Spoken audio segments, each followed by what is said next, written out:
हम बात कर रहे हैं ग्रीनलैंड की, जहां स्विट्जरलैंड के डावोस में अमेरिका के राष्ट्रपति डोनाल्ड ट्रंप एक बड़ा प्रस्ताव रखने वाले हैं। अब से कुछ ही घंटों में ग्रीनलैंड पर क्या कार्रवाई होगी उसका वो प्रस्ताव रखेंगे, क्योंकि अब से पहले उन्होंने दो टूक कह दिया है कि ग्रीनलैंड अगर अमेरिका को शांतिपूर्वक नहीं सौंपा गया तो वो यूरोप के 8 बड़े देशों पर 10% तो टैरिफ उन्होंने लगाने की बात की है, उसे बढ़ाकर 25% कर सकते हैं। दूसरी तरफ यूरोप के देश हैं और डेनमार्क, दोनों ने ही ट्रंप से टकराने की बात कर दी है। वो कह रहे हैं कि हम ग्रीनलैंड के मुद्दे पर पीछे नहीं हटेंगे। डेनमार्क ने भी और यूरोप के अन्य देशों ने कह दिया है कि डोनाल्ड ट्रंप का ये जो ब्लैकमेल है इसे वो बर्दाश्त नहीं करेंगे। देखिए ये रिपोर्ट। ग्रीनलैंड पर कब्जे की जिद पर अड़े डोनाल्ड ट्रंप। अब डेनमार्क ने ट्रंप के खिलाफ उतार दिया खूंखार जनरल। क्या ग्रीनलैंड पर कब्जा कर पाएंगे डोनाल्ड ट्रंप? यूरोप और डोनाल्ड ट्रंप के बीच ग्रीनलैंड पर भड़केगी जंग। नाटो चीफ ने डोनाल्ड ट्रंप से क्या बात की? ग्रीनलैंड को लेकर ट्रंप की सनक बढ़ती जा रही है।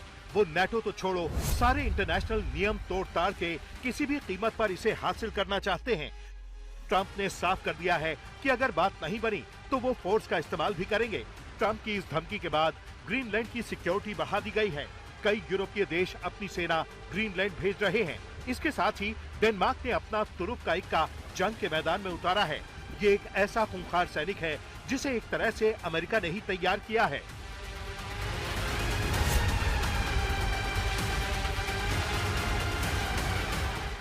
डेनमार्क की रॉयल डेनिश आर्मी के इस अधिकारी का नाम है पीटर हार्लिंग बायसन, जिन्होंने 1 मई 2024 को मेजर जनरल के पद के साथ chief of the army command का पद संभाला था।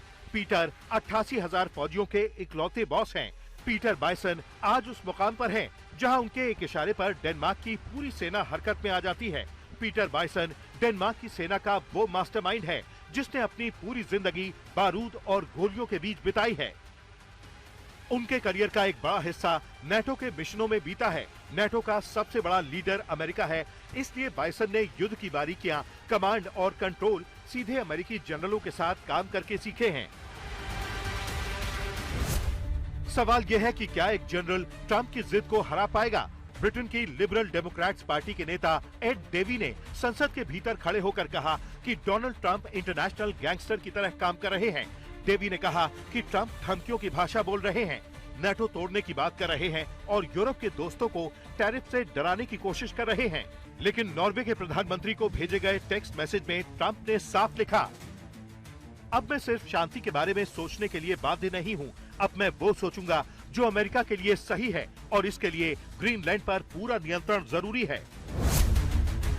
ट्रंप का ये मैसेज तब आया जब नॉर्वे ने ग्रीनलैंड न देने पर ट्रंप की ओर से टैरिफ की धमकी का विरोध किया। अब ट्रंप के इस जवाब के बदले नॉर्वे के पीएम जोनास गाहर स्टोरे ने दो टूक कह दिया है कि नोबेल शांति पुरस्कार नॉर्वे सरकार की ओर से नहीं बल्कि एक स्वतंत्र नोबेल कमेटी की ओर से दिया जाता है। लेकिन ट्रंप मान नहीं रहे। अब सवाल यह है कि नोबेल नहीं मिला तो शांति की मजबूरी खत्म। अमेरिका के वित्त मंत्री कहते हैं, कल जब रूस चीन से अमेरिका को सुरक्षा के लिए लड़ना पड़ेगा, उससे अच्छा है कि आज ही ग्रीनलैंड पर अमेरिका का कब्जा हो जाए। ट्रंप और बेसेंट के इस बयान के बाद डेनमार्क ने सिर्फ विरोध नहीं किया बल्कि फौज उतार दी। डेनमार्क के सैनिक ग्रीनलैंड पहुंच चुके हैं और सबसे अहम, डेनमार्क के army chief Peter bison Greenland पहुंच गए। संदेश बिल्कुल साफ है, ग्रीनलैंड कोई सौदे की चीज नहीं। यूरोप भी अब चुप नहीं है। यूरोपीय संसद की अध्यक्ष रॉबर्टा मेट्सोला ने सीधे हमला किया और कहा कि ट्रंप का रवैया ब्लैकमेल का है और ये नाटो की आत्मा के खिलाफ है। उधर चीन दौरे पर कनाडा के प्रधानमंत्री मार्क कार्नी ने भी ट्रंप को नाटो के आर्टिकल 5 का हवाला देकर ये संदेश दे दिया कि नाटो अमेरिका से लड़ने को तैयार है। ग्रीनलैंड पर तनातनी के बीच ट्रंप 300 प्रतिनिधियों को लेकर स्विट्जरलैंड के दावोस पहुंच रहे हैं।